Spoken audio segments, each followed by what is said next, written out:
What's up, guys? Coach Ben podcast here with Jim from Jiu-Jitsu Magazine. We're recording once again from Muscle Farm HQ. What's up, Jim? Okay, so this one's a divided house.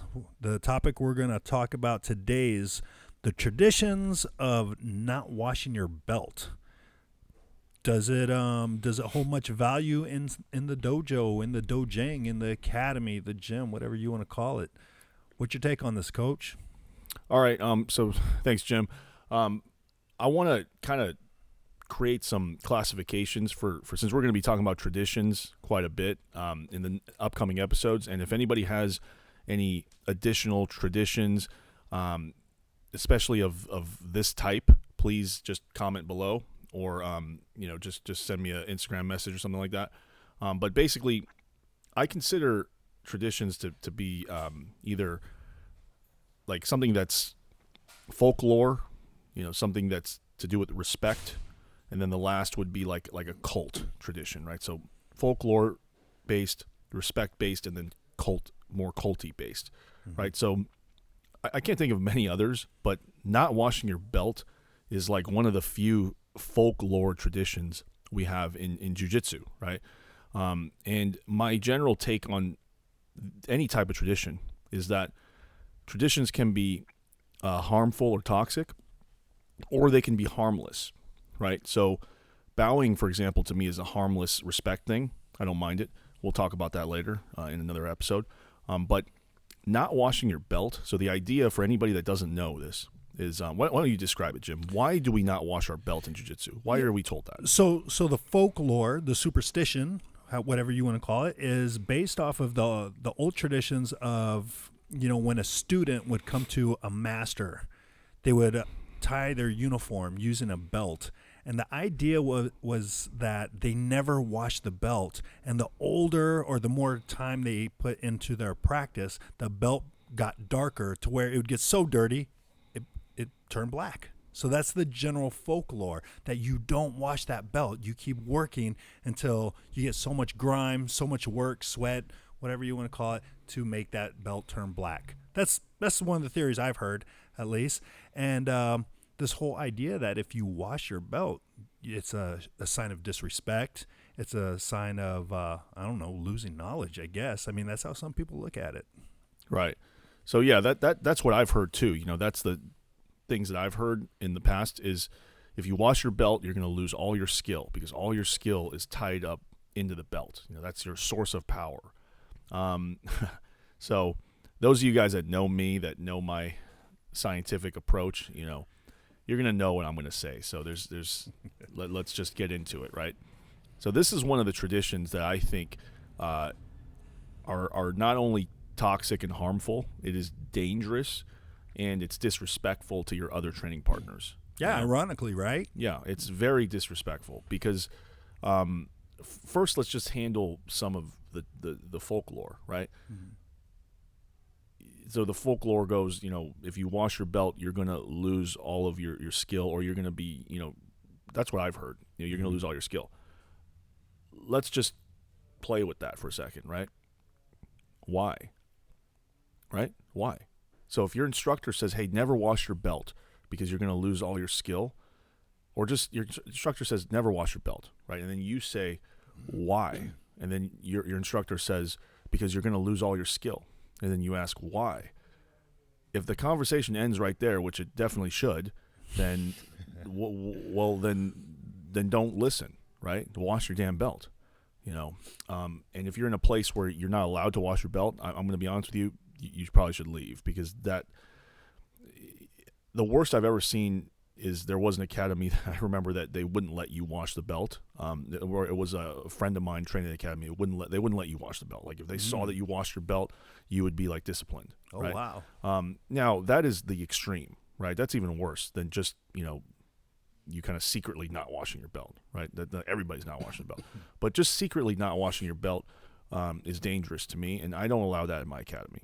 At my academy, you must wash everything. Okay, your body, your belt, your fingernails, toenails should be clipped. Hygiene is super important. Paramount, right? Yeah. So if you don't wash the belt, right, what do you think is going to happen? Well, that belt is going to be the the spreader of disease, right? It's gonna have fungus. It's gonna have bacteria. You can spread ringworm. You can spread staph. You can spread all kinds of fungal infections, bacterial infections, viruses.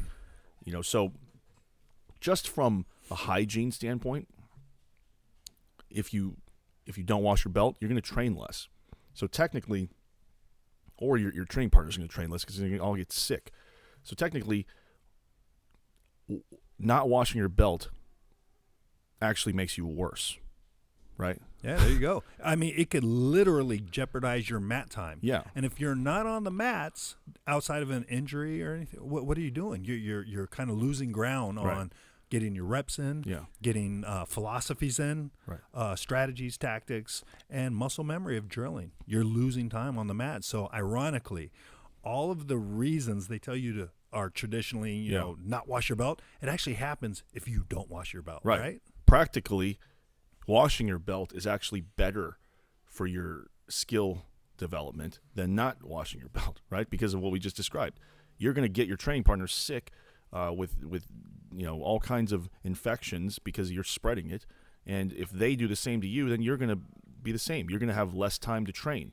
So this is one of those traditions that I do believe are harmful, and it should be gotten rid of, right? This isn't like some harmless thing that for example, bowing to your sensei, right, or something like that. What's the harm in that? You're showing respect, great, sure. But this is one of these things where I've heard even like very respected, highly ranked black belts say this, and I'm going to be honest. I'm not going to sugarcoat this.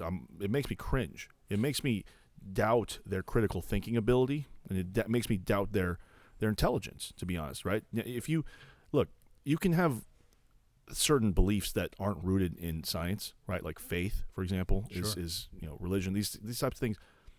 Your faith, your religion, your beliefs, that's your own thing, right? But why I'm okay with that and I'm not okay with this is because those things aren't inherently harmful, right? This is harmful not only for yourself, but you're endangering, the kids that train on those mats. You're endangering your training partners. Not to mention it's gross as hell, Right. So anybody that, and I challenge this to anybody who still believes this could be, I don't care who it is. It could be a 9th degree black belt. Mm-hmm. If you really believe that you shouldn't wash your belt and you have a good reason that isn't folklore, please, I'm open to the idea of learning why. This is one of these things where not only is my mind made up, I don't think there's any evidence that can be introduced that's going to make me change my mind. Right. I just don't think so. This isn't one of those things, right? It's not. It's to me, it's very objective. It's just one thing is harmful, which is not washing your belt. The other thing isn't, which is washing your belt. And there's absolutely no correlation between loss of skill or, your hair is going to fall out or, you're going to lose your ability to do something. There's no correlation, right? And what is crazy to think, what we're talking about is you could replicate this. The idea of not washing your belt, you could actually replicate the effects of it, under a microscope. So we're talking science here. I mean, whether it's bro science or not, we may not have the ability. We're not scientists or researchers, but it'd be safe to say that they can recreate the bad of what happens when you don't wash a belt. And it's not like it's unheard of where we hear of, you mentioned high-level practitioners. How about high-level academies that have been shut down or had to be, just kind of sanitized because of some sort of infectious outbreak? Whether people wash their belt or whether they have the philosophy of washing their belt, the idea that someone broke the chain of hygiene somewhere along the way that allowed a bacteria, fungus infection of some sort to infiltrate the mat room. You can kind of, I totally agree with that. You can kind of, anything that you make an exception for, right? You can usually test that hypothesis or test that claim by going further down that line, or at least going linearly in that thought process, right? So it's not a fallacy to use the slippery slope if there's a direct kind of path, right? A slippery slope becomes a fallacy is when you use it as an excuse to kind of mask something else, but or try to make a point off of it. But really, if you're using it to test something, you can use the slippery slope, right? So let's use that as a way to kind of take this idea a little further. Okay, so washing your belt. Let's just say the claim is washing your belt will cause you to lose some portion of your jiu-jitsu skill, right? Okay. So why is it the belt specifically? What about your gi?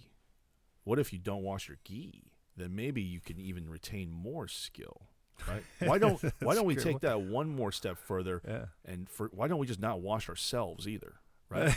Because ultimately we are the person doing the jiu-jitsu, right? So if I don't wash myself, then maybe I will have the ultimate skill, right? And then maybe I'll force everybody else not to wash themselves either.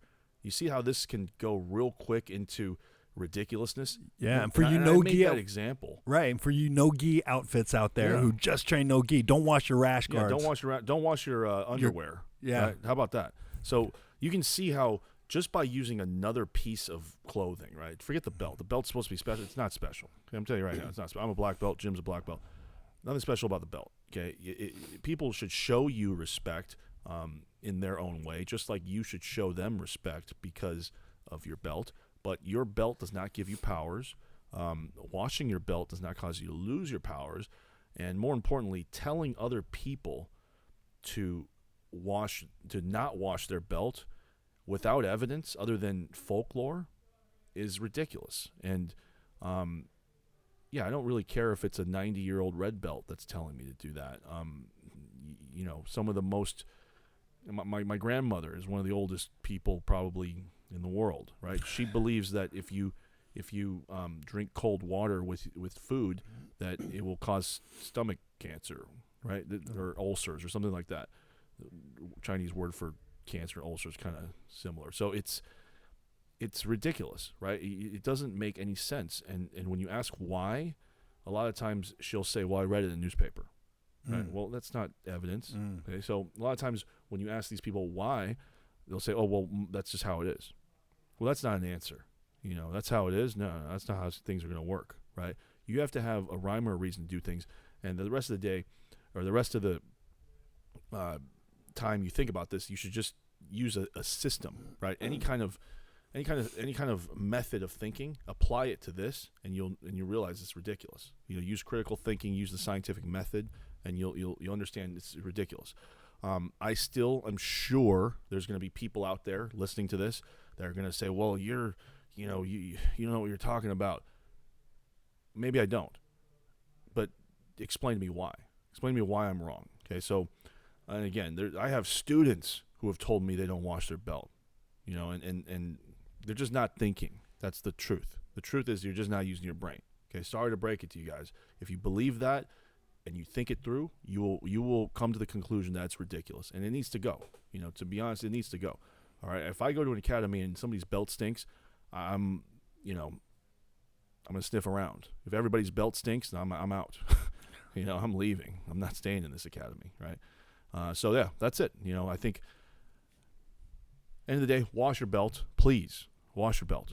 Yes, do it for yourself, do it for your training partners, and do it for the families of all of those just named. Because once you step off those mats, you go home, and you're going to bring those filthy viruses and yucks to your home and to other people's homes. So, if anyone listening has any other topics that you want addressed, man, just shoot them right there in the comment section.